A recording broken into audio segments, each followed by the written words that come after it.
আসসালামু আলাইকুম সবাইকে। কি অবস্থা সবার? আশা করছি সবাই ভালো আছো। ডিউ রিটেন হিরো সিরিজের আজকে আমাদের ক্লাস হচ্ছে পরিবেশ রসায়নের উপরে। আমরা এই চ্যাপ্টারের উপরে টোটাল প্রায় 27টা প্রশ্ন তোমাদের করিয়ে দিব এবং লাস্টে কিছু সাজেশন বলে দিব, যেগুলো করলে আশা করি এইখান থেকেই তোমার ডিউ রিটেনে পরিবেশ রসায়ন থেকে যদি প্রশ্ন আসে তাহলে তুমি কমন পেয়ে যাবা। এবং এর আগে কিন্তু আমি তোমাদের মৌলের পর্যায়বৃত্ত ধর্ম এই চ্যাপ্টারটার উপরেও প্রায় 28 থেকে 29টা প্রশ্ন সলভ করে দিয়েছিলাম। তো আশা করি ক্লাসটা তোমাদের জন্য হেল্প হবে। তাহলে চলো ডিরেক্ট আমরা হচ্ছে প্রথম প্রশ্নে চলে যাই। যে আমাদের প্রথম প্রশ্ন আমাদেরকে বলতেছে যে ভাইয়া বয়েলের সূত্রটি প্রতিপাদন করো। সো এই যে বয়েলের সূত্র, চার্লসের সূত্র, চাপীয় সূত্র, এই যে তিনটা সূত্রের প্রতিপাদন খুবই ইজি, ঠিক আছে? তুমি জাস্ট সম্পর্কটা লিখবা প্রথমত। সো বয়েল কি বলছে? বয়েল বলছে যে ভাইয়া তুমি যদি তাপমাত্রাটাকে স্থির রাখো অর্থাৎ চেঞ্জ না করো তাহলে চাপ এবং আয়তনের সম্পর্ক উল্টা বা ব্যস্তানুপাতিক। অর্থাৎ তুমি যদি চাপকে বাড়াও আয়তন কমে যাবে, তুমি যদি হচ্ছে চাপকে কমাও আয়তন বেড়ে যাবে। এই কথাটাই কি বলছে? বয়েল বলছে। তো তুমি সেটাই লিখবা যে আমরা জানি কি, আমরা জানি যে পি প্রপোর্শনাল টু 1/v, এটা হচ্ছে বয়েলের সূত্র। এবং পাশে তুমি সুন্দর মতো বলে দিবা যে এখানে তাপমাত্রাটা অবশ্যই কি স্থির, ঠিক আছে? যেই দুজনকে নিয়ে আমরা সূত্র লিখবো অন্যজনকে কি করতে হবে? অবশ্যই স্থির রাখতে হবে, নাহলে কিন্তু সূত্র হবে না। সো এরপর আমরা যেটা করি, আমরা যে কোনো সূত্র এই সমানুপাতিক চিহ্নটাকে উঠাই দিই। তো চিহ্নটাকে যদি উঠাই দিই তাহলে কি হবে? P ইজিক্যালস টু সমানুপাতিক চিহ্ন উঠাই গেলে এখানে একটা ধ্রুবক আনতে হয় K ইন্টু 1/v। নেক্সট টাইমে তুমি যেটা করবা এই ভিটাকে এ পাশে নিয়ে আসবা, অর্থাৎ PV ইজিক্যালস টু কনস্ট্যান্ট। এই যে তোমার ফর্মুলা হয়ে গেছে, আমি বুঝাই দিছি কিভাবে হয়েছে, বাট এই যে তোমার ফর্মুলা আয়সা করছে। এখন জাস্ট একটা জিনিস আমরা এখানে চিন্তা করব। দেখো তো বয়েলের এই কথা থেকে আমরা এই লাইনে আসছি। সো এই লাইনটার মিনিংটা কি? ওনারা বলতেছে যে চাপ P এবং আয়তন V এর গুণফল ধ্রুবক, মানে এটা চেঞ্জ হবে না, এটা কনস্ট্যান্ট। সো ধরো আগে চাপ ছিল হচ্ছে 3 এটিএম, আয়তন ছিল ধরো 10 লিটার, পরে চাপ হয়েছে ধরো হচ্ছে 5 এটিএম, আয়তন ধরো হচ্ছে 20 লিটার। সো ওই যে আগে চাপ এবং আয়তনের গুণফল যা হবে পরে আয়তন এবং চাপের গুণফল তাই হইতে হবে, এটা চেঞ্জ হওয়া যাবে না। এটা যদি চেঞ্জ হয় তাহলে বয়েলের সূত্র মানবে না। তার মানে কি? চাপ এবং আয়তন P আর V এর গুণফল ধ্রুবক, তাই যদি হয় তাহলে তাহলে তুমি লিখবা যে প্রথমত আদিতে চাপ P1, আয়তন V1, ঠিক আছে? এবং এবং শেষে চাপ P2 এবং আয়তন যদি V2 হয় তাহলে আগে যে চাপ এবং আয়তন P1 V1 সেটার গুণফল যা হবে পরের চাপ P2 এবং আয়তন V2 এটার গুণফল তাই হবে। কারণ বয়েল কি বলতেছে? চাপ এবং আয়তনকে তুমি চেঞ্জ করো বা যেমন চাই করো, দুইটাকে গুণ করলে সেটা ধ্রুবক হবে। তাহলে আমরা লিখতে পারি যে আগের চাপ P1, আগের আয়তন V1 ইকুয়ালস টু পরের চাপ P2 এবং পরের আয়তন V2, এইটা হবে কনস্ট্যান্ট এবং এইটা ইকুয়াল আলটিমেটলি আমাদের ফর্মুলা। দেখছো?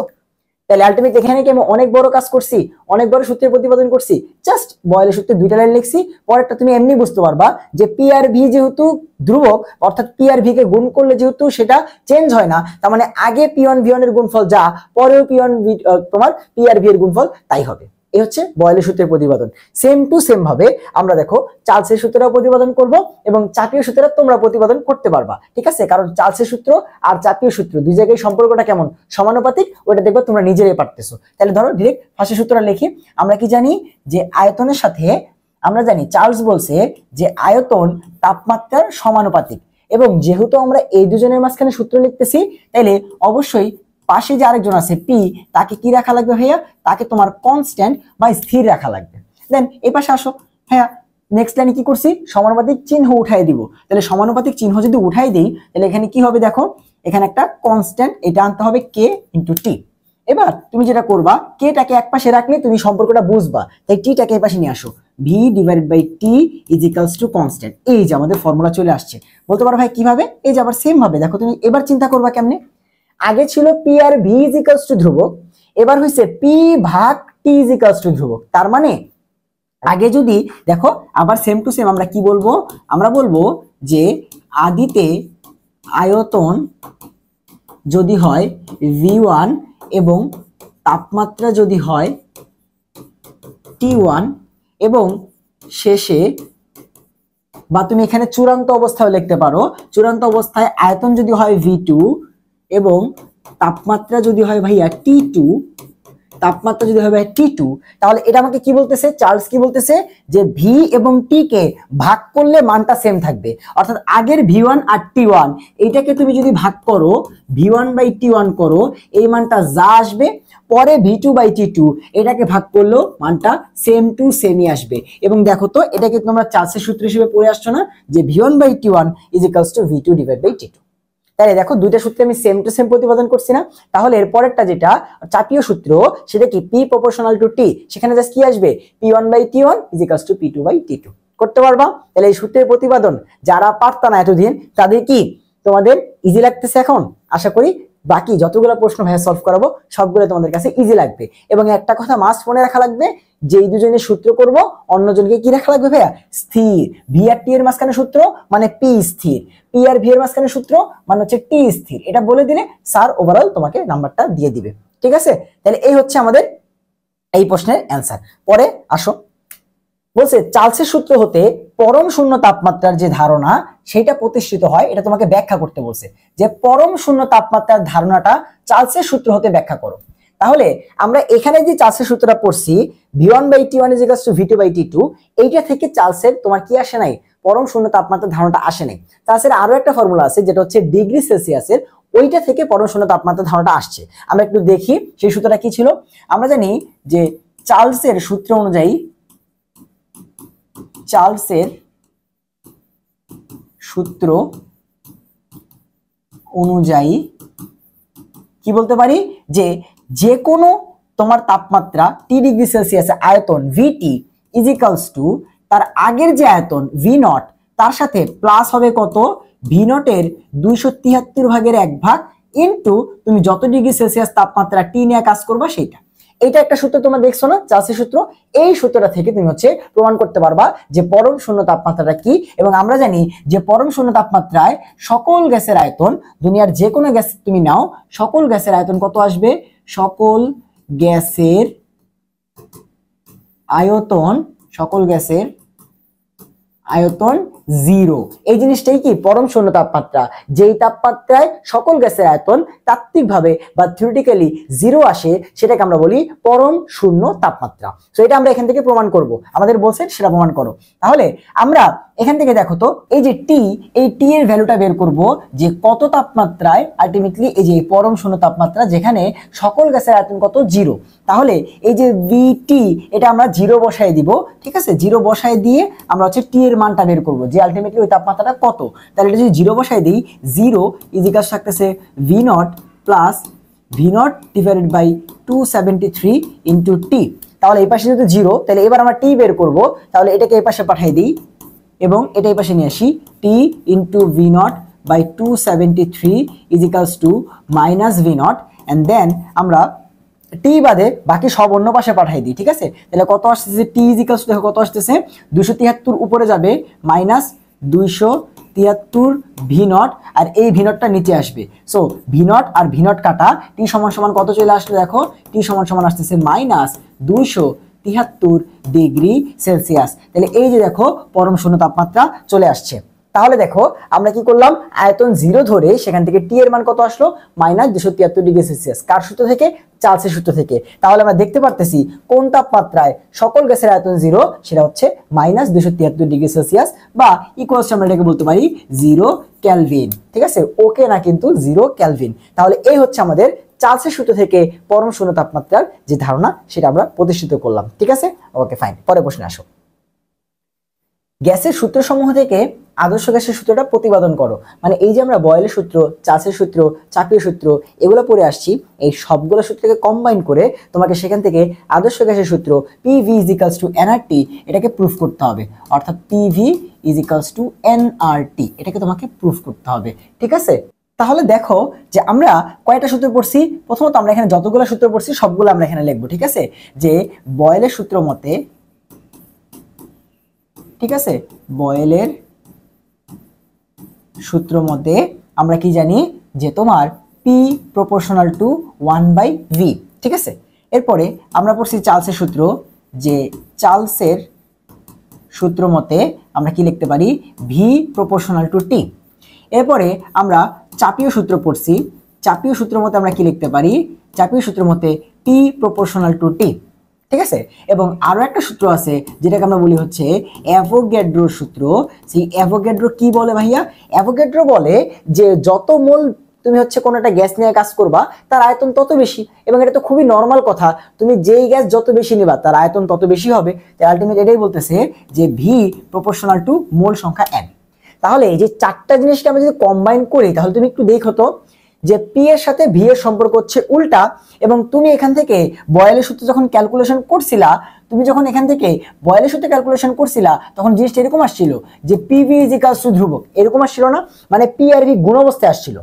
আবার তুমি যখন চার্লসের সূত্রে ক্যালকুলেশন করো, এটা আমি এমনি লিখতেছি বোঝানোর জন্য, একটু পরে মুছে দিব, যে ভি আর টি যেহেতু সমানুপাতিক, এই সূত্রে এরকম আসছিল না যে V by T is equals to ধ্রুবক। আবার এটা করলে বলছিলাম ভাই সেম আসবে, কারণ কি সেম সেম, তাহলে কত আসবে P by T is equals to ধ্রুবক।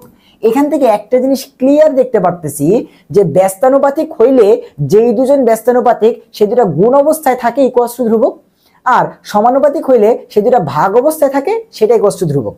দেন এখানেও কি ভি প্রপোর্শনাল টু এন, তার মানে কি V by N is equals to ধ্রুবক, এটা আমরা বলতে পারি কি? তাহলে সেটা যদি বলতে পারি তাহলে একটু দেখো তো চারটা আমরা যদি লিখি একসাথে, যে এভাবে বলতে পারি কিনা যে পি আর ভি এই দুটা ব্যস্তানুপাতিক, তাই একসাথে গুণ অবস্থায় আছে, আর এই দুটার সাথে টি বলো তাপমাত্রা এবং মোল বলো এন, দুইটা সম্পর্কই ব্যস্তানুপাতিক, তাহলে ডিভাইড বাই এন আর টি। দেখো এদের সাথে এদের সম্পর্ক কি সমানুপাতিক, তাইলে ভাগ অবস্থায় লিখছি, আর পি আর ভি এর সম্পর্ক ব্যস্তানুপাতিক, তাই গুণ অবস্থায় লিখছি। তাহলে এই টোটাল জিনিসটা কনস্ট্যান্ট হবে কিনা দেখো তো, এই লাইনটার মধ্যে চারটা সূত্র নিয়ে আসছি না, যেমন পিভি ইজ ইকুয়ালস টু ধ্রুবক Boyle, P by T is equals to ধ্রুবক চাপীয় সূত্র, V by T is equals to ধ্রুবক তোমার হচ্ছে চার্লসের সূত্র, V by N is equals to ধ্রুবক তোমার অ্যাভোগাড্রোর সূত্র। এখানে চারটা সূত্র আছে। দেন এখান থেকে জাস্ট একটা লাইন ক্যালকুলেশন করো যে পিভি ইজ ইকুয়ালস টু হচ্ছে এন কে টি, এবং আমরা জানি যে গ্যাসের ক্ষেত্রে সুন্দর মতো পাশে বলে দিব যে গ্যাসের ক্ষেত্রে কে ইজ ইকুয়ালস টু হচ্ছে আর, যেখানে আর ইজ ইকুয়ালস টু হচ্ছে গ্যাসের মোলার ধ্রুবক, গ্যাসের মোলার ধ্রুবক। তাহলে দেখো সিম্পলি আমরা সেম টু সেম আগে যেভাবে প্রমাণগুলো করছি সেম টু সেম জাস্ট বসায় দাও PV is equals to N, K এর বদলে বসায় দাও মোলার ধ্রুবক, আর is equals to T, PV is equals to N R T. একটা প্রতিপাদন এই পর্যন্ত তোমার কাছে কি কঠিন লাগছে? আমি কি কঠিন ভাবে তোমাদেরকে বুঝিয়েছি? একটা প্রতিপাদনও কঠিন লাগেনি। আচ্ছা এটা রেখে দিলাম এখানে, ঠিক আছে, তোমার সেটা বোঝানোর জন্য লিখছি। তুমি জাস্ট এই চারটা লাইন লেখো, দেন দুই লাইনে তোমার সূত্র চলে আসবে, ঠিক আছে। তাহলে হচ্ছে আমরা যে গ্যাসের সূত্র থেকে PV is equals two nRT অর্থাৎ আদর্শ গ্যাসের সূত্রটা প্রতিপাদন করলাম, ঠিক আছে। ওকে, পরে আসো। আদর্শ গ্যাসের সূত্র থেকে গ্যাসের ঘনত্ব নির্ণয় করো, গ্যাসের ঘনত্ব নির্ণয় করতে বলছে। আদর্শ গ্যাসের সূত্র থেকে গ্যাসের ঘনত্ব নির্ণয় করতে বলছে, ঠিক আছে। ওকে, আমরা কিভাবে ঘনত্ব নির্ণয় করব? আগে তুমি দেখো, যেহেতু তুমি আদর্শ গ্যাসের সূত্র এখন পারো, সেটা কি PV is equals two nRT, এই জায়গা থেকে তুমি হচ্ছে ঘনত্ব নির্ণয় করে দেখাবা। তাহলে দেখো আমরা সুন্দর মতো জানি যে ভাইয়া ঘনত্ব ইজ ইকুয়ালস টু হচ্ছে ভর বাই আয়তন। একদম ক্লাস 9-10 ফিজিক্স থেকে পড়ে আসছি, যে মনে পড়ে কিনা, rho is equals to M by V, মনে পড়ছে? ভর বাই আয়তন। তাহলে এখানে আয়তন আছে কিন্তু ভর কোনো জায়গাতে নাই, কিন্তু আমরা জানি এই যে এন মোল সংখ্যা ইজ ইকুয়ালস টু ভর বাই আণবিক ভর। তার মানে এই এন কে চেঞ্জ করে আমরা যদি এই সূত্রটা লিখি তাহলে সেখান থেকে ভর আসবে, আর আয়তন তো আছে, এই সূত্রে তো আয়তন আছে। দেন সেখান থেকে আমরা ওই যে কি করব, ভর বাই আয়তন মানে ডাব্লিউ বাই ভি এটা নিয়ে আসবো, তাহলে আমরা ঘনত্ব পেয়ে যাবো। তাহলে আমরা কি করবো, এখান থেকে পিভিটা থাক, এন এর বদলে লিখে দিব W divide by M R টি। দেন সেখান থেকে আমরা বুঝতেছি আমাদের ভর লাগবে উপরে মানে ডাব্লিউ, আর আয়তন লাগবে নিচে। তাহলে ডাব্লিউ তো উপরে আসেই, এই ভিটাকে নিচে পাঠাই দিই, তাহলে ডাব্লিউর নিচে ভি কে পাঠাই দিলাম, আর বাকি সব এক পাশে পাঠাই দিই। এম টাকে উপরে পাঠাই দিলে পি এর সাথে গুণ হয়ে যাবে পি এম, আর আরটি নিচে চলে আসবে, এই যে আরটি নিচে চলে আসলো। তাহলে ডাব্লিউ বাই ভি সমান P M by RT. W by V এই জিনিসটা মানে কি ভাই, ঘনত্ব ডি না? আমরা কেমিস্ট্রিতে ঘনত্বকে ডি বা ডেনসিটি এর প্রথম ওয়ার্ড ডি দ্বারা প্রকাশ করি, তুমি চাইলে রো দিতে পারো, একই কথা। সে যে ভর বা আয়তন মানে ঘনত্ব, তাহলে ঘনত্ব ইকুয়ালস টু কি আসলো, PM ডিভাইড বাই RT। এই দেখো আমরা আদর্শ গ্যাসের সূত্র থেকে ঘনত্বের সূত্র নিয়ে আসলাম, এটাকে আমরা বলি হচ্ছে তোমার যে ঘনত্ব নির্ণয়ের সূত্র, ঠিক আছে, যেটা আসলো কই থেকে, আদর্শ গ্যাসের সূত্র থেকে। তাহলে দেখো ওভারঅল প্রায় প্রথম 5টা প্রশ্নের 5টাতেই কি ছিল, সমীকরণ প্রমাণ করা, কিন্তু একটা প্রমাণও তোমার কাছে কঠিন লাগবে না আশা করি আজকের ক্লাস করলে, ঠিক আছে। ওকে, এরপরে আসো, বাস্তব গ্যাসের জন্য ভ্যান ডার ওয়ালসের সূত্রটি লেখো এবং হচ্ছে নিচের দুটি শর্তে বাস্তব গ্যাসের সূত্রটা লেখো। আচ্ছা, 44 গ্রাম কার্বন ডাইঅক্সাইড দেওয়া আছে আর হচ্ছে 4 গ্রাম হিলিয়াম দেওয়া আছে। ওকে, ঠিক আছে, তাহলে আমরা প্রথমত হচ্ছে প্রথম অ্যান্সারটা করি যে বাস্তব গ্যাসের ভ্যান ডার ওয়ালসের সূত্রটা লেখো, ঠিক আছে। তাহলে আমরা এখান থেকে অ্যান্সারটা শুরু করলাম। আমরা বলতে পারি যে বাস্তব গ্যাসের সূত্রটা কি ভাইয়া, বাস্তব গ্যাসের জন্য ভ্যান ডার ওয়ালসের সূত্রটা হচ্ছে যে P plus A n square divide by V square into V minus NB is equals to nRT। তাহলে আমাদের কাছে তারা বাস্তব গ্যাসের সূত্রটা জানতে চাইছিল, আমরা সেটা লিখলাম।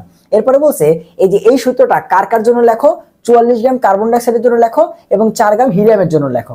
এখন তুমি দেখো ভাইয়া 44 গ্রাম কার্বন ডাইঅক্সাইড মানে কি 1 মোল কার্বন ডাইঅক্সাইড, তার মানে n ইজ ইকালস টু কত 1। 4 গ্রাম হিলিয়াম, হিলিয়ামের ভর কত ভাই 4, তার মানে 4 গ্রাম হিলিয়ামের জন্য সেম টু সেমই আসবে, তাই তো, হিলিয়ামের ভর কত 4, তাহলে 4 এর জন্য n ইকুয়াল টু কত আসবে 1। তাহলে সেটা যদি হয় আমরা কি লিখতে পারি, দুইটার জন্য সেম জিনিসই আসবে, অর্থাৎ বোথ কেসে একই অ্যান্সার আসবে, সেটা কত, জাস্ট n এর জায়গায় 1 বসাই দিবা, ঠিক আছে। তাহলে 1 এবং 2 দুইটা অ্যান্সার আমরা একসাথে করে দিচ্ছি যে P প্লাস A, এখন n 1 স্কোয়ার করলে তো কিছু আসবে না, তার মানে A divide by V square into V minus 1B বা শুধু B, n ইকুয়ালস টু 1 লেখা দরকার নাই, ইজ ইকুয়ালস টু RT। এই হচ্ছে আপনাদের অ্যান্সার যেটা চাইছিল। ক্লিয়ার? তাহলে এরকম আসতে পারে বা এখানে হাফ মোল দিতে পারে, তখন n এর জায়গায় খালি হাফ বসে যাবে। ক্লিয়ার? বুঝতে পারছো? ওকে, এরপর আসো, সংকোচনশীলতার গুণাঙ্ক Z, সংকোচনশীলতার গুণাঙ্ক Z কে তোমাকে বলছে হচ্ছে এই Z এর কি জানতে চাইছে, এটার মান ভিত্তিক বৈশিষ্ট্যগুলো ব্যাখ্যা করা। আচ্ছা, ওই যে এরকম ছিল না যে Z ইকুয়ালস টু 1 হইলে সেটা আদর্শ gas, Z equals to greater than 1 হইলে এটা হবে, লেস দেন এটা হবে, ওই জিনিসগুলো জানতে চাইছে। তো আমরা সবাই জানি যে Z কি ভাইয়া, Z হচ্ছে PV বাই nRT, এই যে ভ্যালুটা এটাকে আমরা বলি হচ্ছে Z।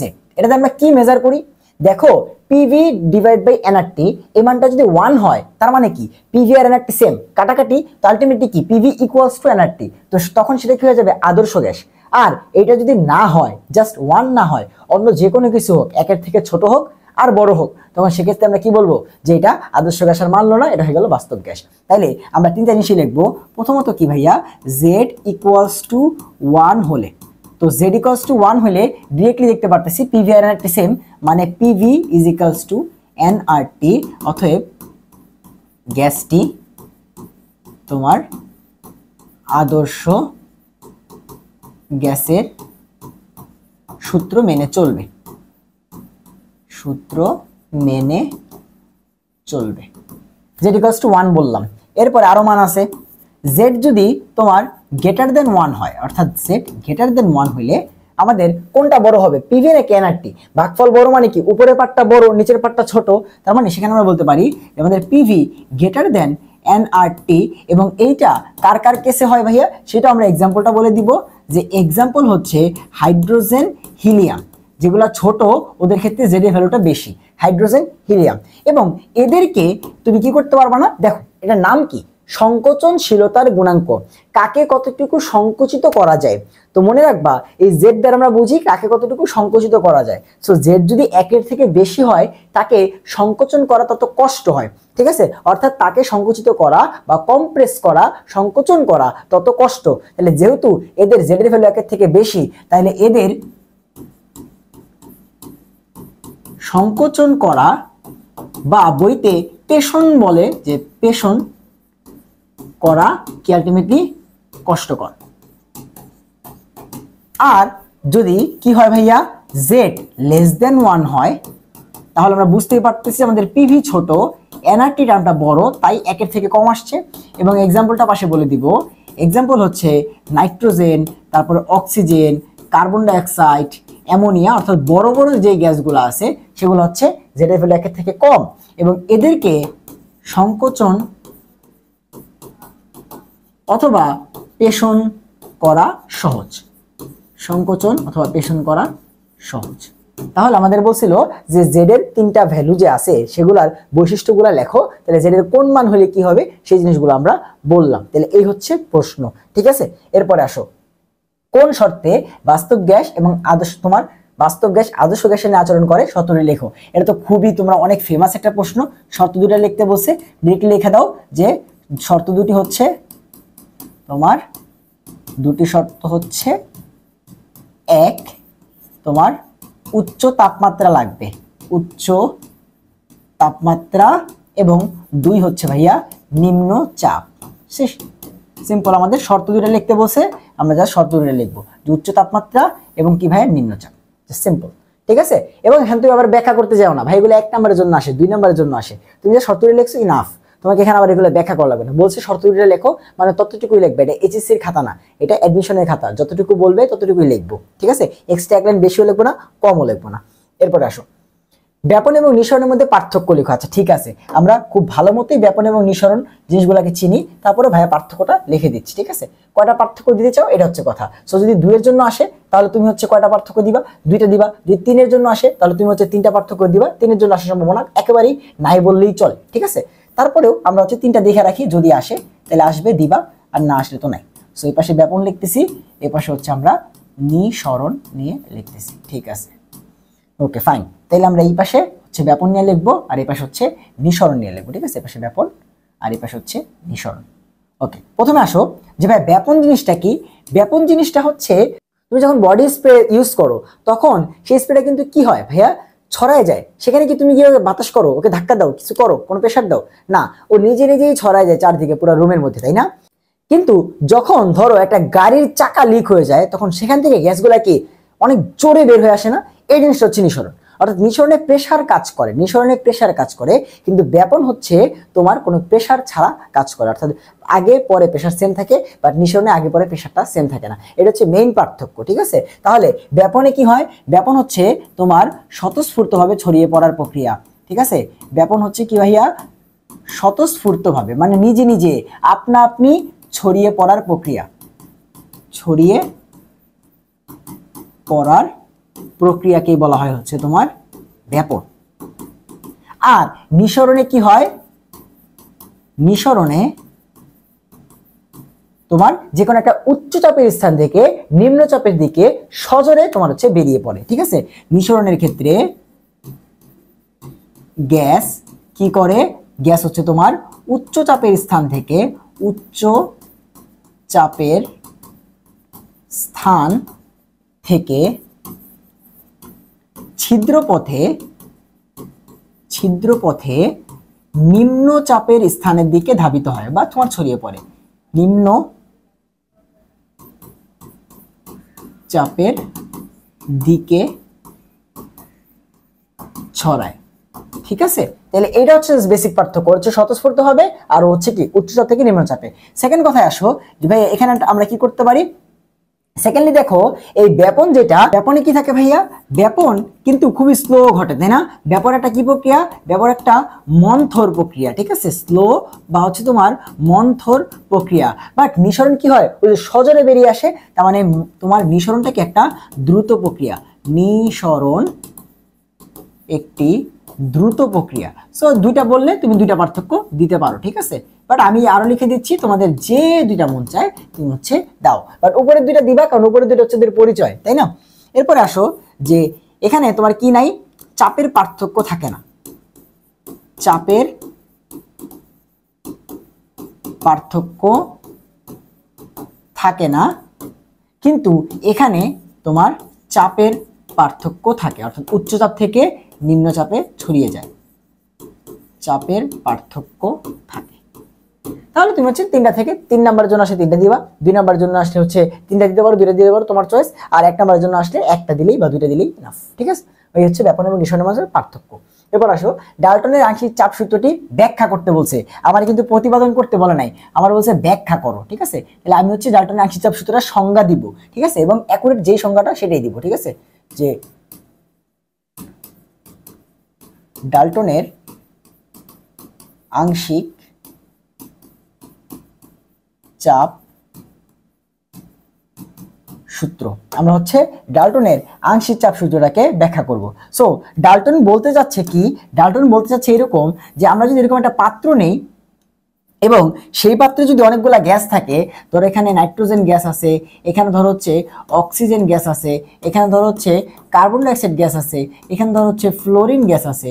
তো এরা যদি পরস্পর বিক্রিয়া না করে তাহলে তো ওরা এদিক দিয়ে ছড়াছড়ি করবে, দৌড়াদৌড়ি করবে এবং প্রত্যেকে কি করবে দেখো, এই গিয়ে দেয়ালের পাত্রের গায়ে কি করবে, তোমার একটা চাপ ক্রিয়েট করবে, তাই তো? এই যে এই অক্সিজেন গিয়ে হচ্ছে তোমার এই পাত্রে চাপ ক্রিয়েট করবে। তো সবাই কিন্তু প্রত্যেকটা দেয়ালে গিয়ে চাপ দিবে।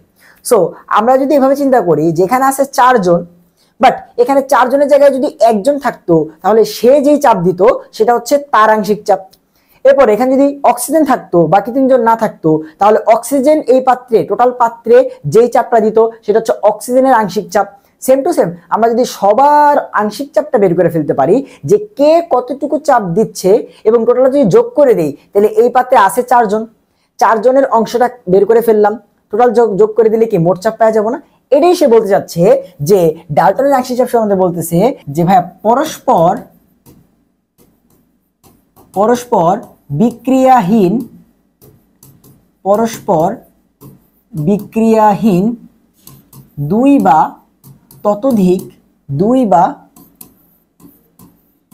ততোধিক গ্যাস মিশ্রণের প্রত্যেকটি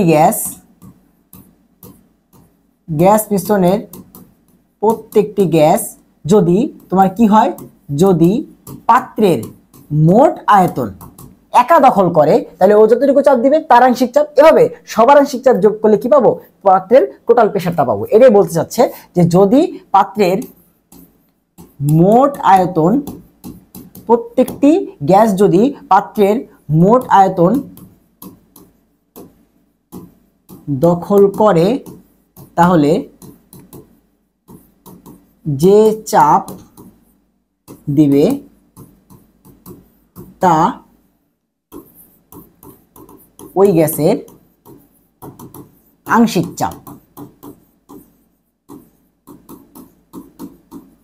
এবং পাত্রে যতগুলা গ্যাস আছে সবার আংশিক চাপ যোগ করলে কি পেয়ে যাবো, পাত্রের মোট চাপ। ঠিক আছে, সেম টু সেম আমরা কি বলতে পারি যে এখানে পি টোটাল প্রেসারটা কি আসবে, পার্শিয়াল প্রেসার অফ নাইট্রোজেনেরটা বের করব আংশিক চাপ, প্লাস পার্শিয়াল প্রেসার অফ ফ্লোরিনেরটা বের করব, প্লাস পার্শিয়াল প্রেসার অফ অক্সিজেনেরটা বের করব, plus partial pressure of carbon ডাইঅক্সাইডটা বের করব। চারটা যোগ করে দিলেই পাত্রের মোট চাপটা পেয়ে যাবো। সো এই জিনিসটাই ডাল্টন আলটিমেটলি তার আংশিক চাপ সূত্রে বোঝানোর চেষ্টা করছে আমাদের। ঠিক আছে, তাহলে আমরা ডিরেক্ট সংজ্ঞাটা লিখবো, কারণ তারা কি বলছে, ব্যাখ্যা করো। সো এইভাবে আমরা বলতে পারি, বা তুমি বলতে পারো যে মোট চাপ সমান সমান হচ্ছে আলটিমেটলি সকল গ্যাসের আংশিক চাপের সমান। এভাবে তুমি বলতে পারো, বা চিত্র এঁকে দিলে তো তোমার জন্য জিনিসটা ইজি হয়ে যাবে। ঠিক আছে, ওকে।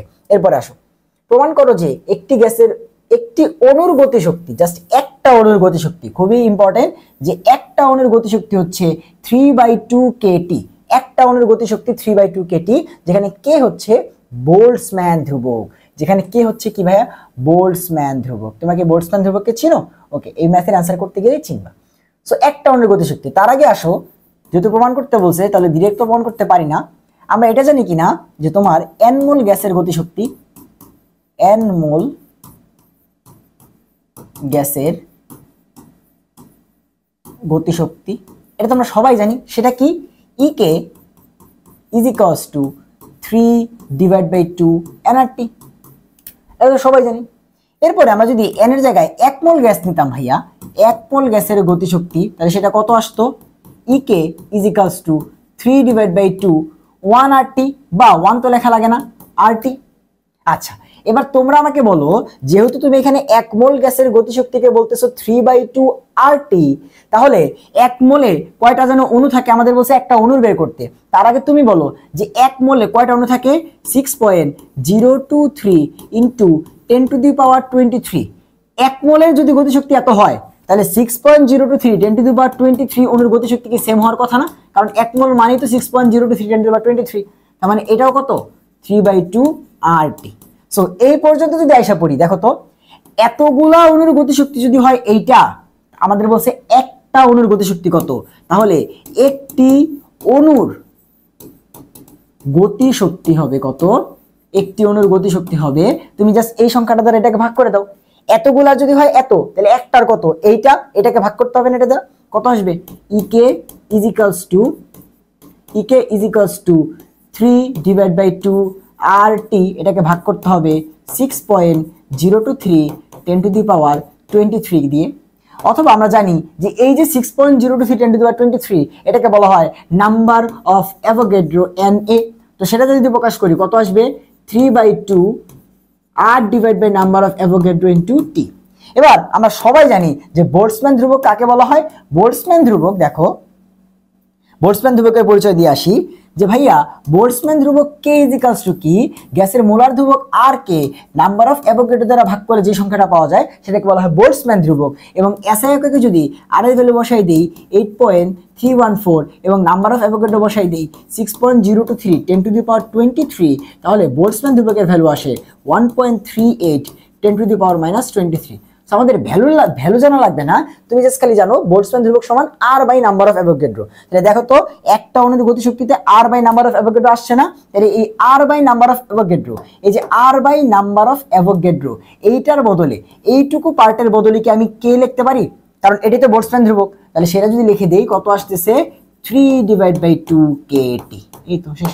তাহলে একটা অনুর গতিশক্তি কত, 3/2 kT, 3/2 kT, শেষ, সিম্পল।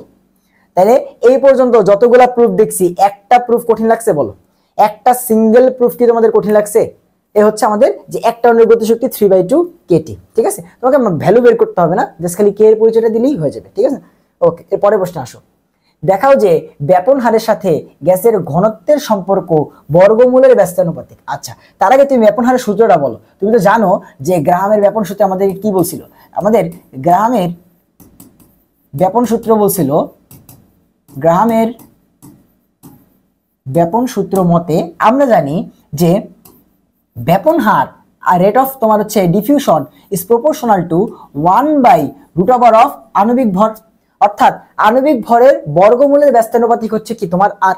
এবং এখানে তোমরা যে কাজটা করবা সেটা হচ্ছে এই যে একটু আগে আমরা PV is equals to nRT এইটা থেকে যে প্রুফ করলাম যে D ঘনত্ব ইজ ইকালস টু PM/RT, সেই কাজটা আবার করবা।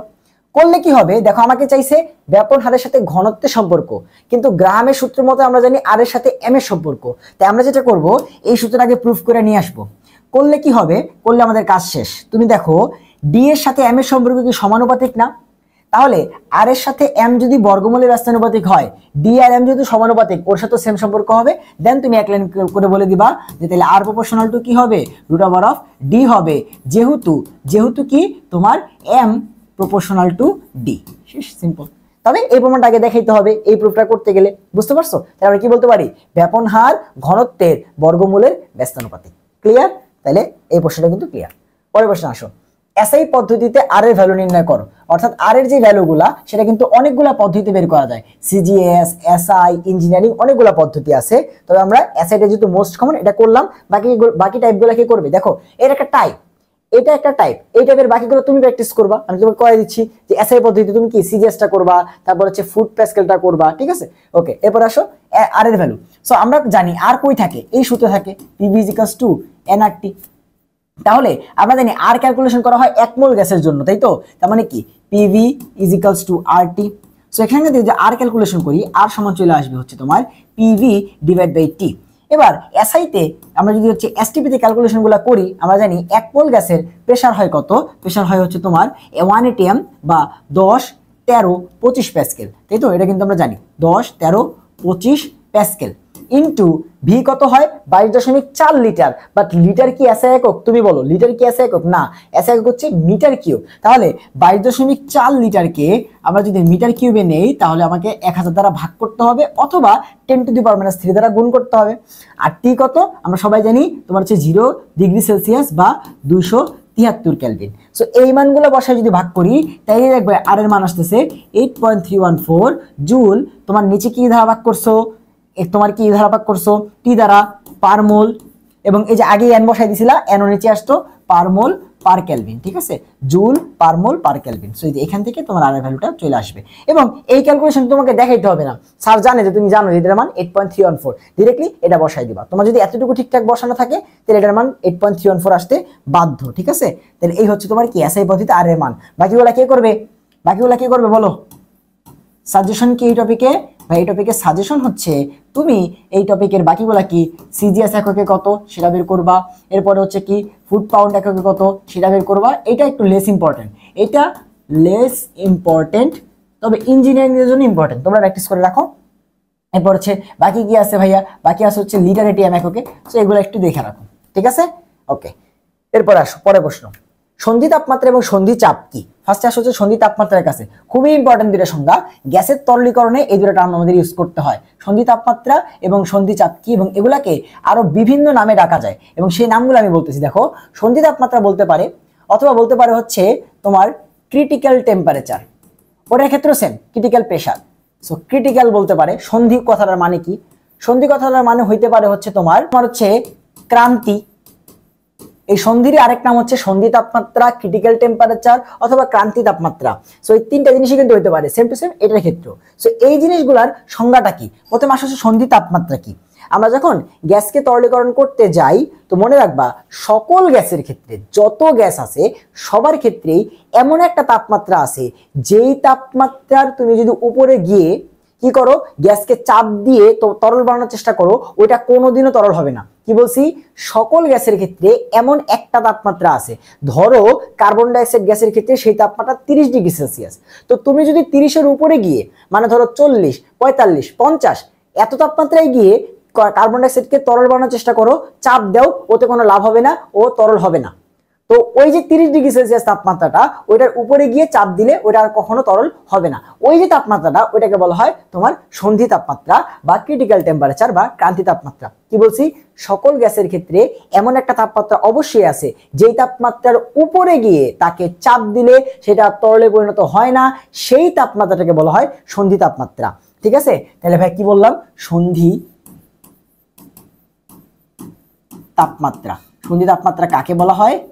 সন্ধি তাপমাত্রা বলা হয় কি সকল গ্যাসের ক্ষেত্রে,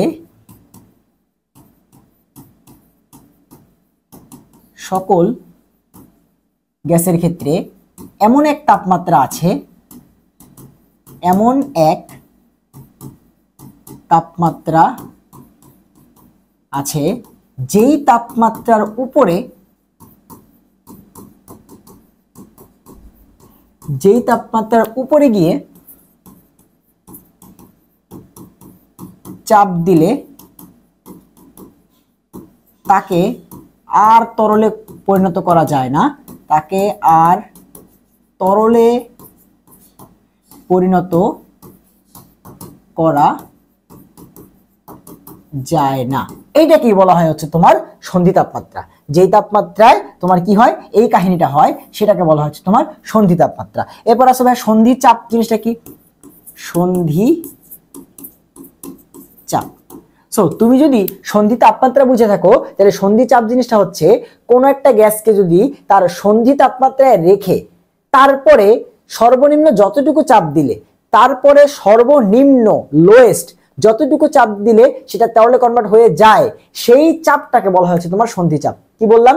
ওই যে ধরো কার্বন ডাইঅক্সাইড, কি বলছিলাম? তোমার সন্ধি তাপমাত্রা ধরো 30, এটা কিন্তু অ্যাকুরেট না, আমি জাস্ট ধরার জন্য বললাম যে কার্বন ডাইঅক্সাইডের ধরো সন্ধি তাপমাত্রা 30, তো এখন কার্বন ডাইঅক্সাইডের 30ই আছে।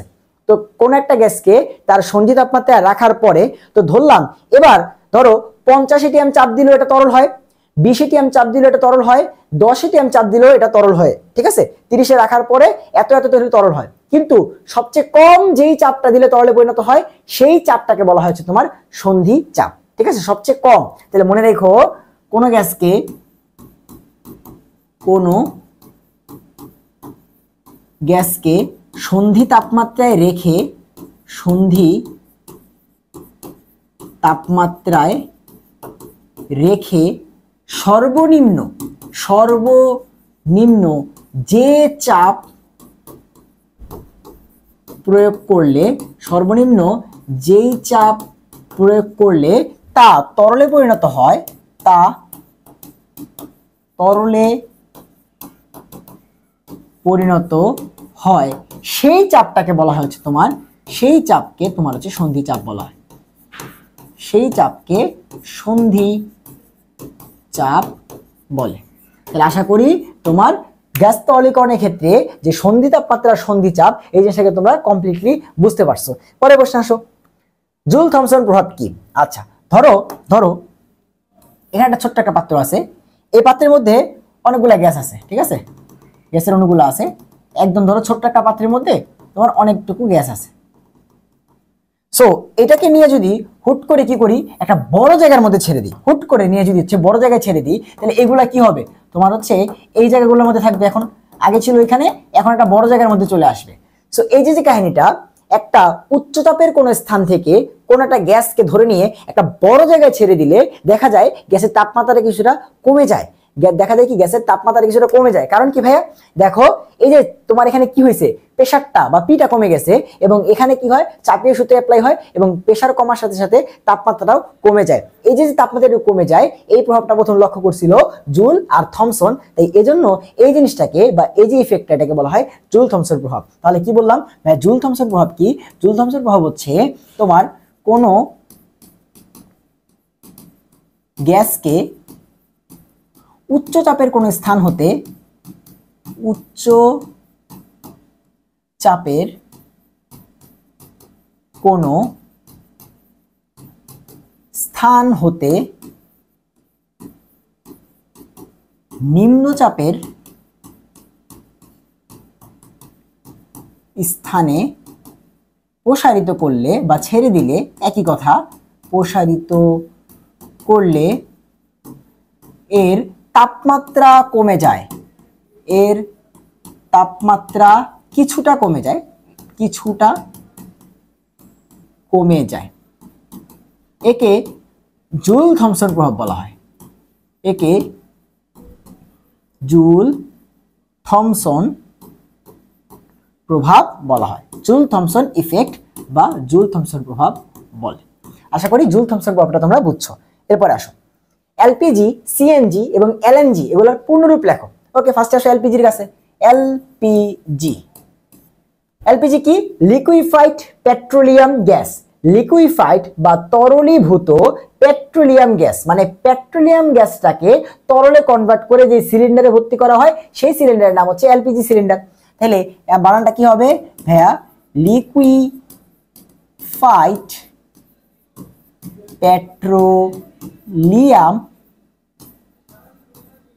Gas, liquefied petroleum gas. এবার আসো সিএনজি।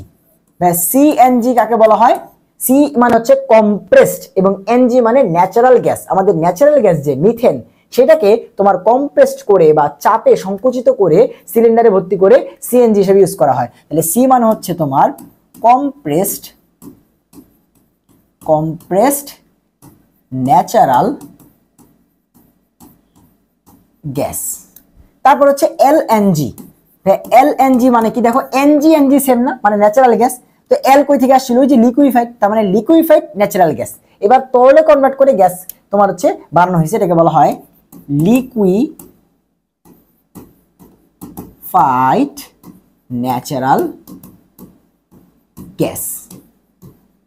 তাহলে এগুলো হচ্ছে তোমার কি এলপিজি, সিএনজি এবং এলএনজি এর পূর্ণরূপ। ঠিক আছে, এরপরে আসো নাইট্রোজেন ফিক্সেশনের বিক্রিয়াগুলো লেখো। আচ্ছা, এখানে বজ্রপাতের মাধ্যমে যে নাইট্রোজেন ফিক্সেশিত হয় সেই বিক্রিয়াটা তোমাকে লিখতে বলছে। সো নাইট্রোজেন ফিক্সেশন মানে কি? নাইট্রোজেন ফিক্সেশন মানে হচ্ছে বাতাসের নাইট্রোজেন যে গ্যাসটা আছে সেখান থেকে নাইট্রেট আয়নে পরিণত হওয়ার যে প্রসেস, সেটাকে বলা হয় নাইট্রোজেন ফিক্সেশন।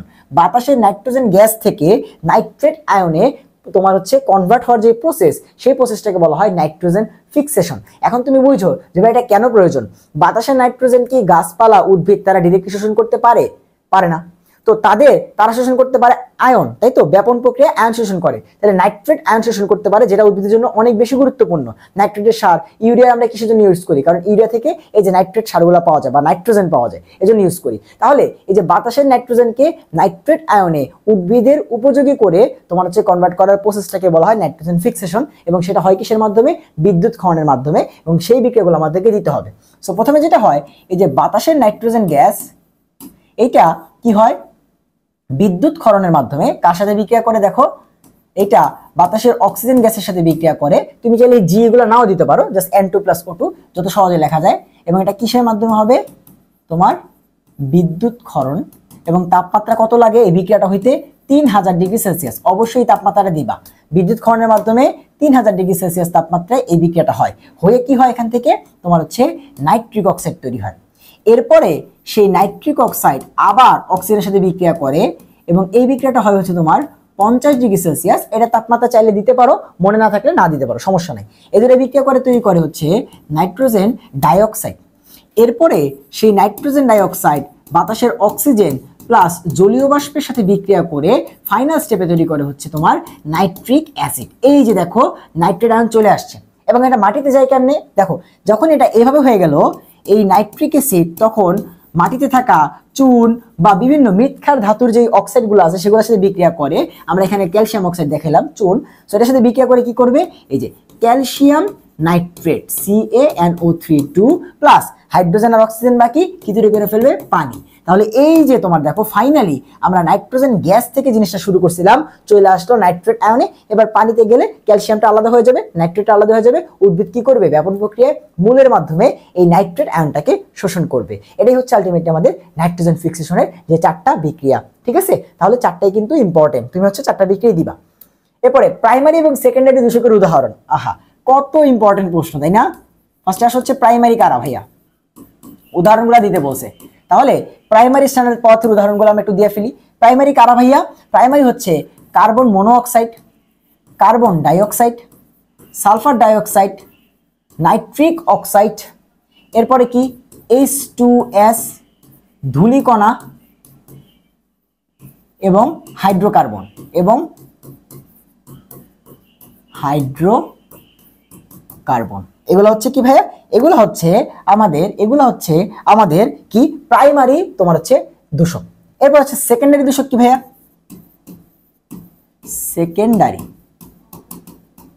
সেকেন্ডারি দূষকের মধ্যে কি কি আছে ভাইয়া? দেখো সেকেন্ডারি দূষকের মধ্যে আছে হচ্ছে তোমার কি কি, দেখো এগুলো হচ্ছে ছোট ছোট গুলা, এগুলো হচ্ছে প্রাইমারি। আর সেকেন্ডারি গুলা কি? সেকেন্ডারি গুলা হচ্ছে তোমার সালফার ট্রাইঅক্সাইড, H2SO4 বাষ্প, এরপর হচ্ছে তোমার NO2, N2O5, এরপর হচ্ছে প্যান্স বা পার অক্সি অ্যাসাইল নাইট্রেট। ভাই এটা পূর্ণরূপ কি? পূর্ণরূপটা আমি লিখে দিচ্ছি, দেখো এই যে প্যান্স, এই প্যান্সের পূর্ণরূপ হচ্ছে পার অক্সি অ্যাসাইল নাইট্রেট, পার অক্সি অ্যাসাইল নাইট্রেট। সংখ্যাটা দেখতে কিরকম?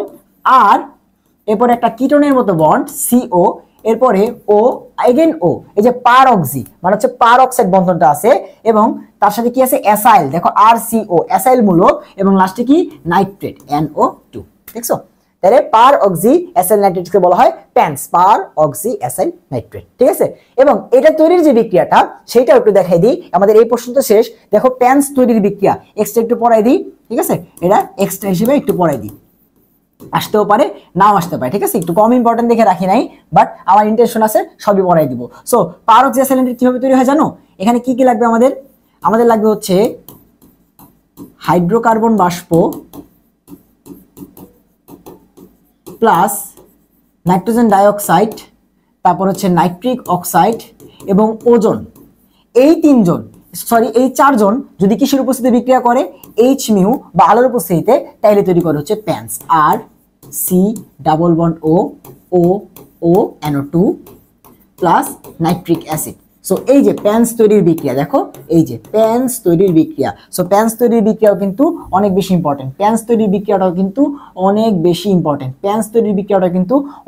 ইম্পর্টেন্ট। সো দেখো প্রাইমারি এবং সেকেন্ডারি দূষকগুলো মনে রাখতে হবে, এগুলো যদি এমসিকিউর জন্য পড়ছো বা রিটেনে দিয়ে দিছে লিখতে হবে, এবং হচ্ছে প্যান্স তৈরির বিক্রিয়াটা এক্সট্রা করে দেখাই দিলাম। ঠিক আছে, এরপর আসো দূষণের সিঙ্ক কি এবং কার্বন ডাইঅক্সাইডের দুটি সিঙ্ক লেখো। আচ্ছা, দূষণের সিঙ্ক মানে হচ্ছে যে কি করে?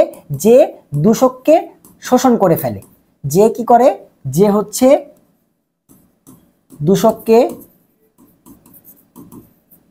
শোষণ করে। এখন কথা হচ্ছে দূষককে শোষণ করে কিভাবে? যেমন ধরো উদ্ভিদ কি করে? কার্বন ডাইঅক্সাইড একটা প্রাইমারি স্ট্যান্ডার্ড দূষক। সো এই প্রাইমারি দূষকটাকে কার্বন ডাইঅক্সাইড নিয়ে সালোক সংশ্লেষণ প্রক্রিয়াতে কি করে ইউজ করে ফেলে।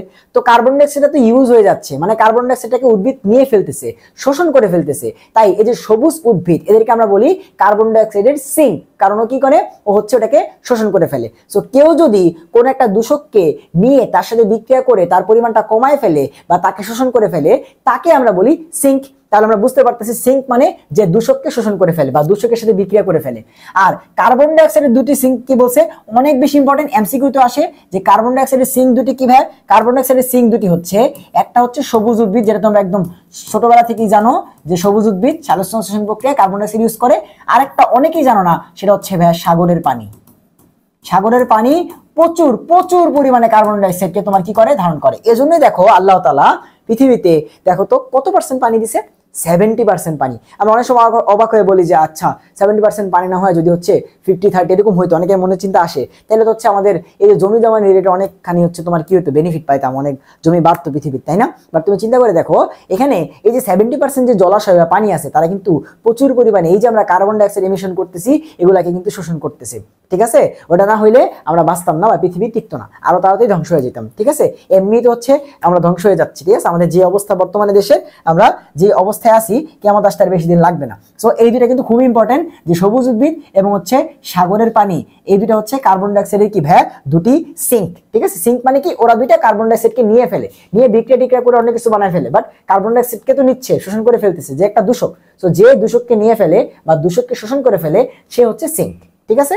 ওকে, এরপর আসো এফজিডি প্লান্টের বিক্রিয়া, খুবই খুবই ইম্পর্টেন্ট, যে ভাই এফজিডি প্লান্টের বিক্রিয়া। সো দেখো অনেক সময় অনেক অফিস আদালত থাকে, তাই না? তো যাদের কি হয় যে ভাই চিমনি দিয়ে, ধরো হচ্ছে নিচের ছিদ্রপথ বা চিমনি দিয়ে, ধরো হচ্ছে এখানে একটা কলকারখানা বা অফিস, সেখানে চিমনি দিয়ে কি হয় ভাইয়া, সালফার ডাইঅক্সাইড গ্যাস বের হয়। তো এই সালফার ডাইঅক্সাইড গ্যাস গিয়ে কি হয়, তোমার যেখানে আশপাশে যখন নদী থাকে, নদী নালায় গিয়ে পড়ে, তাই না? সেখান থেকে তোমার কি হয়, এই সালফার ডাইঅক্সাইডটা গিয়ে ওই পানিকে নষ্ট করে, বা এই সালফার ডাইঅক্সাইড যখন বাতাসে যায় পানির সাথে বিক্রিয়া করে অ্যাসিড বৃষ্টি ঘটায়, ঠিক আছে? সো এই যে অফিস কলকারখানাগুলো আছে, ধরো এটা হচ্ছে কলকারখানা, সো এখান থেকে তোমার হচ্ছে যে সালফার ডাইঅক্সাইড গ্যাসটা বের হয়, সেটা কিভাবে বের হয় জানো? শুধু সালফার ডাইঅক্সাইড বের হয় না, চিমনি দিয়ে যা বের হয় সেগুলোকে আমরা বলি হচ্ছে ফ্লু গ্যাস। দেখো চিমনি দিয়ে যা বের হয় সেগুলোকে আমরা বলি ফ্লু গ্যাস, আর এই ফ্লু গ্যাসের মধ্যে একটা উপাদান হচ্ছে সালফার ডাইঅক্সাইড, ঠিক আছে? ওখানে আর অনেক কিছু বের হয়। তো কলকারখানার চিমনি দিয়ে তোমার হচ্ছে যে গ্যাসগুলা বের হয় তাকে আমরা বলি ফ্লু গ্যাস, ঠিক আছে? এখন এই ফ্লু গ্যাসের মধ্যে যে সালফার ডাইঅক্সাইড থাকে সেটা হচ্ছে তোমার দূষক। এখন এটাকে আমরা সরাই ফেলতে চাই বা তোমার ডিলিট করে ফেলতে চাই, তাহলে দেখো এই যে এফজিডি প্লান্ট, এটা পুনরূপটা একটু লিখি, তাহলে তুমি বুঝতে পারবে এখানে কি হচ্ছে। এফ মানে হচ্ছে তোমার ফ্লু, জি মানে হচ্ছে গ্যাস, এবং ডি মানে হচ্ছে ডিসালফারিজেশন। ডিসালফারিজেশন মানে কি, ফ্লু গ্যাস বা কলকারখানার চিমনি দিয়ে যে ফ্লু গ্যাসটা বের হয় তার থেকে ডিসালফারিজেশন মানে সালফার ডাইঅক্সাইডকে বের করে দেওয়ার প্রক্রিয়াকে বলা হয় এফজিডি প্লান্ট, এবং এই এফজিডি প্লান্ট সকল অফিসে থাকতে হয়, ঠিক আছে? তো আমাদের দেশে তো হচ্ছে তোমার টেবিলের নিচ দিয়ে টাকা পয়সা দিয়ে এফজিডি প্লান্টার করে না, কারণ এফজিডি প্লান্ট করতে যেই খরচ যাবে তার থেকে ধরো নিচ দিয়ে 2-3 লাখ টাকা দিয়ে দিলে খুব সহজ হয়ে যাবে না, সো এই জন্য করে না। সো এই যে এফজিডি প্লান্ট, এটা করলে কি হবে, ওই ফ্লু গ্যাস থেকে সালফার ডাইঅক্সাইড বা দূষকটা কি হয়ে যাবে, তোমার হচ্ছে বের হয়ে যাবে। এখন এটা কিভাবে হয় সেই বিক্রিয়া লিখতে বলছে। সো দেখো সালফার ডাইঅক্সাইড যেটা থাকে, আমরা বিক্রিয়া যাব, যে এই সালফার ডাইঅক্সাইডকে আমরা যেটা করি সেটা হচ্ছে চুনা পাথরের সাথে বিক্রিয়া করাই। চুনা পাথরের সাথে বিক্রিয়া করলে যেটা হয় সেটা হচ্ছে ক্যালসিয়াম সালফাইড তৈরি হয়, প্লাস হচ্ছে তোমার এখান থেকে কার্বন ডাইঅক্সাইড গ্যাস তৈরি হয়। সো এই যে ক্যালসিয়াম সালফাইড, এই যে ক্যালসিয়াম সালফাইড এইটা বাতাসের অক্সিজেন প্লাস হচ্ছে তোমার পানির সাথে বিক্রিয়া করে তৈরি করে হচ্ছে ক্যালসিয়াম সালফেট ইনটু 2 মোল পানি। এই যে যৌগটা তৈরি হলো ক্যালসিয়াম সালফেট 2 মোল পানি, এই যৌগটাকে বলা হয় জিপসাম। এই যৌগটাকে বলা হয় জিপসাম, এবং এই জিপসামের একটা ব্যবহার জেনে রাখো যে এইটা ড্রাই ওয়াল তৈরিতে ব্যবহার করা হয়। এইটা ড্রাই ওয়াল তৈরিতে ব্যবহৃত হয়। অনেকবার করে এমসিকিউতে আসছে নিচের কোনটি জিপসামের সংকেত, নিচের জিপসাম কোন কাজে ইউজ হয়, তোমার ড্রাই ওয়াল তৈরিতে। সো এটা বাদ, আমরা তো জিপসাম করতে আসিনি, আমাদের কথা হচ্ছে দেখো আমরা কি করলাম, একটা দূষক গ্যাসকে একটা তোমার হচ্ছে ব্যবহারযোগ্য গ্যাসে বা তোমার যৌগে কনভার্ট করলাম। তাহলে এটা হচ্ছে আলটিমেটলি এফজিডি প্লান্টের বিক্রিয়া, অর্থাৎ ফ্লু গ্যাস থেকে কিভাবে আমরা সালফার ডাইঅক্সাইডের দূষকটাকে দূর করলাম বা ডিলিট করে দিলাম, ফ্লু গ্যাস ডিসালফারাইজেশন, ঠিক আছে? এবার আমরা নেক্সট প্রশ্নে যাই। নেক্সট প্রশ্ন আমাদের কি কি বলছে যে সিএফসি কিভাবে ওজোন স্তরকে ক্ষয় করে সেই বিক্রিয়া লেখো। অর্থাৎ সিএফসি কিভাবে ওজোন স্তরকে ক্ষয় করে সেই বিক্রিয়া লিখতে হবে। সেই ছোট্টবেলা থেকে শুনে আসতেছো যে সিএফসি কি করে, সিএফসি আমাদের ওজোন স্তরকে ক্ষয় করে, সিএফসি আমাদের ওজোন স্তরকে ক্ষয় করে। সো এই বিক্রিয়াটা আমাদেরকে লিখতে হবে। সো তার জন্য ধরো আমরা ফেমাস সিএফসি নিয়ে নিলাম, CFC12। সো এটার সংকেত কি, CF2Cl2। তুমি যে কোনোটা দিয়ে দেখাইতে পারবা, কোনো সমস্যা নাই, বাট বইটাতে দেখানো আছে এবং তোমরা পড়তে গেলে এটা পাবা, তাই আমি হচ্ছে এটাতে দেখাচ্ছি। সো এইটা যেটা করবে দেখো, এটা ইউভি এর উপস্থিতিতে বিক্রিয়া করে এখান থেকে CF2Cl মুক্তমূলক প্লাস ক্লোরিন মুক্তমূলক তৈরি করবে। এই যে ক্লোরিন মুক্তমূলকটা অর্থাৎ ক্লোরো ফ্লোরো কার্বনে কি থাকবে, ক্লোরিন থাকবে। তো সেখান থেকে একটা ক্লোরিন মুক্তমূলক তৈরি হবে। তো এখানে তুমি যে কোনো সিএফসি নাও, তোমার কাজ হচ্ছে বাকিটুকুকে একপাশে লেখা আর ক্লোরিন মুক্তমূলকটাকে আলাদা করে লেখা। এই ক্লোরিন মুক্তমূলকটা গিয়ে তোমার হচ্ছে ওজনকে ধরবে, ধরে যেটা করবে বিক্রিয়া করে ClO তৈরি করবে। অর্থাৎ ওজনের একটা অক্সিজেনের সাথে ও যুক্ত হয়ে যাবে মুক্তমূলক, প্লাস অক্সিজেন সেখান থেকে বের হয়ে যাবে। দেখো ওজনকে ভেঙে দুইটা যৌগ তৈরি করে ফেলছে। অর্থাৎ সিএফসি আসলো, সেখান থেকে ক্লোরিন মুক্তমূলক, ক্লোরিন মুক্তমূলকটা ওজনকে ভেঙে ফেললো, ঠিক আছে। এবং এরপরে যেটা হবে তোমার ক্লোরিন মুক্তমূলক তৈরি হইলো, সেইটা অর্থাৎ ক্লোরিন মনো অক্সাইড, আমরা বলি ক্লোরিন একটা অক্সাইড বা মনো অক্সাইড মুক্তমূলক। এইটার সাথে তোমার হচ্ছে অক্সিজেন পরমাণু, বাতাসে যে অক্সিজেন পরমাণু আছে সেইটা বিক্রিয়া করবে, করে কি তৈরি করবে, এই যে এই একটা অক্সিজেন আর এই একটা অক্সিজেন মিলে O2 আকারে বের হয়ে যাবে এবং ক্লোরিনটা আবার সেই মুক্তমূলক আকারে ফেরত আসবে। এবং তুমি দেখো ঘুরে ফিরে সিএফসি কি করলো, ক্লোরিন মুক্তমূলক তৈরি করলো, সেটা ওজনকে ভেঙে ফেললো এবং এরপর ইম্পর্টেন্ট আবার ক্লোরিন মুক্তমূলক তৈরি হয়েছে।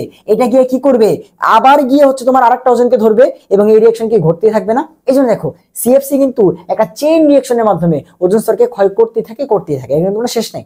আবার গিয়ে কি করবে, ওজনকে ধরবে, ভাঙবে, আবার ক্লোরিন মুক্তমূলক তৈরি হবে। এভাবে কি করে সিএফসিটা ওজোন স্তরকে কিন্তু ক্ষয় করে ফেলে, ঠিক আছে। তাহলে এই হচ্ছে আমাদের বিক্রিয়া, তুমি 3টা বিক্রিয়া দিলেই ইনাফ। এরপর আসো অ্যাসিড বৃষ্টির তোমার বিক্রিয়াগুলো লিখতে বলছে, ঠিক আছে। তাহলে অ্যাসিড বৃষ্টিতে তোমার হচ্ছে কোন অক্সাইডগুলো তোমার হচ্ছে তোমার ভূমিকা রাখে বৃষ্টিতে। প্রথমত হচ্ছে সালফার ডাইঅক্সাইড, তারপর হচ্ছে সালফার ট্রাইঅক্সাইড, তারপরে নাইট্রোজেনের যে অক্সাইডগুলো আছে নাইট্রোজেন ডাইঅক্সাইড, তারপরে তোমার হচ্ছে N2O5, এগুলো হচ্ছে আলটিমেটলি আমাদের ভূমিকা রাখে। তো এখান থেকে আমরা যেটা করব সেটা হচ্ছে দুইটা বিক্রিয়া দেখাইতে পারি। প্রথমত হচ্ছে এই যে সালফার ডাইঅক্সাইড, এটা যদি তোমার হচ্ছে অক্সিজেনের সাথে বিক্রিয়া করে তাহলে সেখান থেকে তৈরি হচ্ছে সালফার ট্রাইঅক্সাইড। এন্ড সেই সালফার ট্রাইঅক্সাইড যদি হচ্ছে তোমার পানির সাথে বিক্রিয়া করে তাহলে সেখান থেকে তৈরি হয় হচ্ছে তোমার সালফিউরাস অ্যাসিড। এবং সালফিউরাস অ্যাসিড H2SO3 যখন অক্সিজেনের সাথে বিক্রিয়া করে সেখান থেকে তৈরি হয় হচ্ছে সালফিউরিক অ্যাসিড। তো এই সালফিউরিক অ্যাসিড বৃষ্টিতে ভূমিকা রাখে। এরপরে আমরা চাইলে নাইট্রোজেনটাও দেখাইতে পারি যে নাইট্রোজেনটা কি ভাইয়া, নাইট্রোজেনটা হচ্ছে দেখো, নাইট্রোজেনের যে অক্সাইড আছে NO2 আমরা দেখছিলাম, এইটা অক্সিজেনের সাথে বিক্রিয়া করে এবং অক্সিজেন প্লাস পানি এর সাথে বিক্রিয়া করে ডিরেক্টলি কি তৈরি করে ফেলতে পারে, নাইট্রিক অ্যাসিড HNO3, যেটা আলটিমেটলি অ্যাসিড বৃষ্টিতে ভূমিকা রাখে, ঠিক আছে। অথবা আরেকটা ভাবে হইতে পারে যে আমাদের যে তোমার নাইট্রোজেন ডাইঅক্সাইড আছে সেইটা তোমার ওজনের সাথে বিক্রিয়া করে, তৈরি করে N2O5 এবং সেই N2O5 ডিরেক্টলি পানির সাথে বিক্রিয়া করে তৈরি করে নাইট্রিক অ্যাসিড। সো এভাবেও কিন্তু হইতে পারে। একই জিনিস তুমি উপরেরটাও দিতে পারো, নিচেরটাও দিতে পারো। সো অ্যাসিড বৃষ্টির এখান থেকে যে কোনো দুটো বিক্রিয়া তুমি পিক করে দিয়ে দাও, তোমার অ্যান্সার হয়ে যাবে, ঠিক আছে, অ্যাসিড বৃষ্টির বিক্রিয়া। এরপরে পানির বিশুদ্ধতার মানদণ্ডগুলো লিখতে বলছে। তোমার বইতে ওই যে তুমি পিএইচ, বিইউডি, সিইউডি অনেক কিছু পড়ছিলা, সেই বিশুদ্ধতার মানদণ্ডগুলো তোমাকে লিখতে বলছে, যেখানে কি কি মানদণ্ড আছে। তো তোমাকে ব্যাখ্যা করতে হবে না, জাস্ট লিখলেই হবে। সো মানদণ্ডগুলোর মধ্যে কি কি আছে, প্রথমত আছে হচ্ছে তোমার পিএইচ, এরপরে আছে হচ্ছে ভাইয়া ডিও, এরপর 3 নম্বরে আছে হচ্ছে ভাইয়া বিওডি, 4 নম্বরে আমরা বলতে পারি হচ্ছে সিওডি, 5 নম্বরে আমরা বলতে পারি হচ্ছে টিডিএস, তারপর হচ্ছে ক্ষরতা, ঠিক আছে, এগুলো আমরা হচ্ছে বলতে পারি। তাহলে আমাদেরকে বলছে পানির বিশুদ্ধতার মানদণ্ডগুলো লেখো, আমরা কিন্তু হচ্ছে লিখলাম। পরের প্রশ্নে আসো, হু কর্তৃক তোমার নির্দিষ্ট পানির বিশুদ্ধতার মানদণ্ডগুলোর পরিমিত মাত্রাগুলো লেখো। ওই যে তোমার মনে আছে কি আমরা যখন পড়তাম যে পিএইচ 6.5 থেকে 8.5 হইতে হবে, এগুলো কিন্তু হু বলে দিছিল, ওই মানগুলা তারা জানতে চাইছে। এতক্ষণ একটু আগে আমরা যেটা লিখলাম সে প্রত্যেকটার মান তোমাকে বলতে হবে। সো প্রথমে আসো পিএইচ এর কাছে। পিএইচ হু কত বলছে, 6.5 থেকে 8.5 এটার মধ্যে থাকতে হবে, পিএইচ এত হইতে হবে। এরপর আসা হচ্ছে ডিও হু বলছে যে তোমার 5 থেকে 6 ppm হইতে হবে। ডিও হচ্ছে 5 থেকে 6 ppm হইতে হবে। এরপরে হ্যাঁ বিওডি, বিওডি কত হইতে হবে? বিওডি হইতে হবে ডিরেক্টলি 6 ppm। হু এর মতে বিওডি হইতে হবে 6 ppm। এরপরে সিওডি, যেহেতু বিওডি থেকে সিওডি বেশি লাগবে, এটা একটু বেশি হবে 10 ppm। এবং টিডিএস এটা আরো বেশি লাগে, টিডিএস কত লাগবে? টিডিএস হচ্ছে তোমার 500 ppm। সো ওভারঅল এই 5টা দিলেই এনাফ। এবং এখান থেকে কিন্তু প্রশ্নগুলো আসে, এখান থেকে কিন্তু প্রশ্নগুলো আসে, ঠিক আছে? তাই যে পানির বিশুদ্ধতা থেকে দুটো জিনিস কিন্তু আমরা দেখলাম। এবং তোমাদের জন্য সাজেশন কি এখান থেকে, তোমাদের জন্য তোমরা নিজেরা যেটা দেখবা সেটা হচ্ছে তোমরা একটু খরতার পার্টটা একটু দেখো, যে খরতা কাকে বলে। এবং এখান থেকে দুইটা জিনিস দেখবা, একটা হচ্ছে স্থায়ী খরতা এবং কি কি থাকলে স্থায়ী খরতা হয়, এবং হচ্ছে অস্থায়ী খরতা। যেহেতু এমসিকিউ পার্ট তাই আমি হচ্ছে এখানে আনি নাই, বাট তোমরা একটু রিভাইজ দিয়ে রাখো, চাইলেও কিন্তু এখান থেকে প্রশ্ন করতে পারে। তো স্থায়ী খরতা অস্থায়ী খরতা নিয়ে একটু পড়ো, ঠিক আছে? এটা হচ্ছে সাজেশন। এরপর আসো আর্সেনিকের দূষণ প্রভাবগুলো লেখা। এখন হচ্ছে আমরা দূষকের প্রভাবগুলো লিখবো। যেমন ধর হচ্ছে 4টা দূষক নিয়ে আলোচনা করা আছে, আর্সেনিক, ক্রোমিয়াম, ক্যাডমিয়াম, লেড। এর মধ্যে আর্সেনিক, ক্যাডমিয়াম এবং হচ্ছে লেড, এই তিনটা তোমার হচ্ছে বেশি ইম্পর্টেন্ট, ঠিক আছে? আর ক্রোমিয়ামের মধ্যে যেটা আছে তোমার রক্ত শূন্যতা, ওটা কমনলি সবগুলোর মধ্যেই আছে। সো এই জন্য ক্রোমিয়ামটা আমি এখানে পড়ে নেই, তোমাদের জন্য সাজেশন হচ্ছে ক্রোমিয়ামটা পড়ে ফেলবা। সো প্রথমে আসো আর্সেনিকের কাছে। সো আর্সেনিকের কি কি দূষণ আছে? প্রথমত আসো আর্সেনিকের কারণে ভাইয়া ক্যান্সার হইতে পারে, ঠিক আছে? আর্সেনিক একটা কার্সিনোজেন, তাই আর্সেনিকের কারণে ক্যান্সার হতে পারে। দ্বিতীয়ত আর্সেনিকের কারণে ব্ল্যাক ফুড ডিজিজ নামক একটা রোগ হতে পারে, ব্ল্যাক ফুড ডিজিজ, ঠিক আছে? Black food disease. So black food disease হতে পারে কার কারণে? আর্সেনিকের কারণে। 3 নাম্বার হ্যাঁ ফ্যাটি লিভার, অর্থাৎ আমাদের লিভারে চর্বি জমে যেতে পারে হচ্ছে এই আর্সেনিকের দূষণ, অর্থাৎ আর্সেনিকযুক্ত পানি দীর্ঘদিন খাইতে থাকলে সেখান থেকে কিন্তু ফ্যাটি লিভার হইতে পারে, ঠিক আছে? এবং 4 নাম্বার হচ্ছে তোমার মাতৃগর্ভে ভ্রূণের তোমার হচ্ছে কিন্তু বিভিন্ন জটিলতা দেখা দিতে পারে, ঠিক আছে? মাতৃগর্ভে ভ্রূণের বিকাশ বাধাগ্রস্ত হয় এই আর্সেনিকের কারণে, বাধাগ্রস্ত হয়।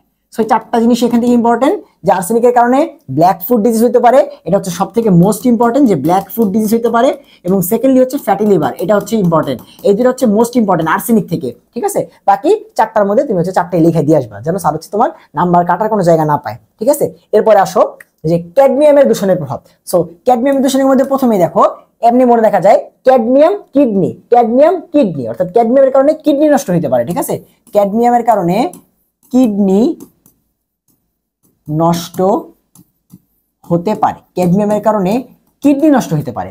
সেকেন্ডলি কি, এটার কারণে তোমার হচ্ছে অ্যানিমিয়া বা হচ্ছে রক্ত শূন্যতা দেখা দিতে পারে, অ্যানিমিয়া অথবা রক্ত শূন্যতা।